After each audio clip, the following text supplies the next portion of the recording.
adalah musim paceklik. Mendengarkan radio di sini untuk mengisi keselamatan yang lebih baik.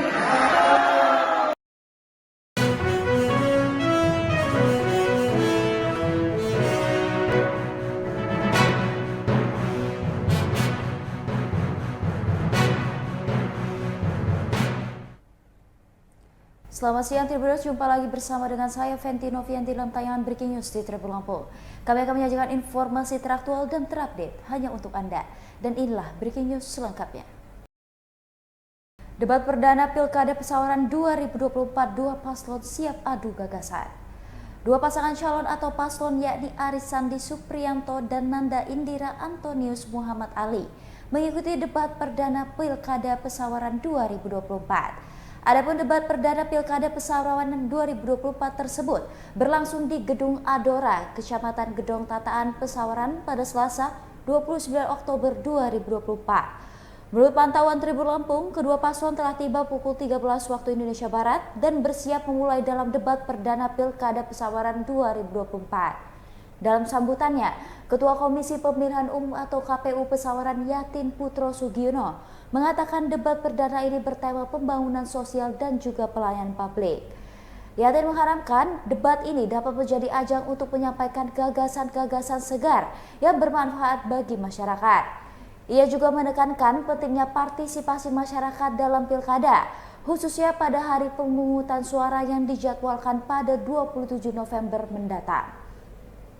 Menurutnya, ini adalah momentum penting dalam pelaksanaan pilkada serentak tahun ini.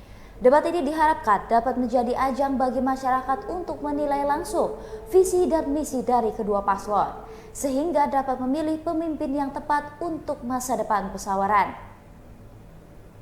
Debat perdana Pilkada Pesawaran 2024 menghadirkan 5 panelis ahli di bidang sosial dan politik. Diketahui, debat perdana Pilkada Pesawaran 2024 digelar di Gedung Adora, Kecamatan Gedong Tataan, Pesawaran pada Selasa 29 Oktober 2024. Kelima ahli ini turut memberikan pertanyaan dan bagi kedua pasangan calon bupati yang berkompetisi di Pilkada Pesawaran. Pada sesi pertama, Paslon 01 Aris Sandi Supriyanto menyampaikan visi misinya. Keduanya dengan fokus pada transparansi dan akuntabilitas dalam pengelolaan keuangan daerah untuk mendukung peningkatan potensi sumber daya manusia dan alam. Selain itu, Aris Supri juga menyoroti pentingnya pembangunan infrastruktur berkualitas sebagai penghubung simpul-simpul perekonomian di Pesawaran. Di sisi lain, Paslon 02 Nanda Anton menawarkan visi misi untuk menjadikan Pesawaran sebagai penyangga bagi Provinsi Lampung sekaligus mengembangkan potensi pariwisata. Nanda juga mengusung rencana pengembangan infrastruktur yang fokus pada peningkatan sumber daya manusia, khususnya di bidang pelayanan kesehatan, pendidikan, dan konektivitas di berbagai sektor seperti perkebunan dan UMKM. Program andalan Nanda dan Antonius yaitu program Cakep, cerdas, aman, kreatif, efektif, dan produktif.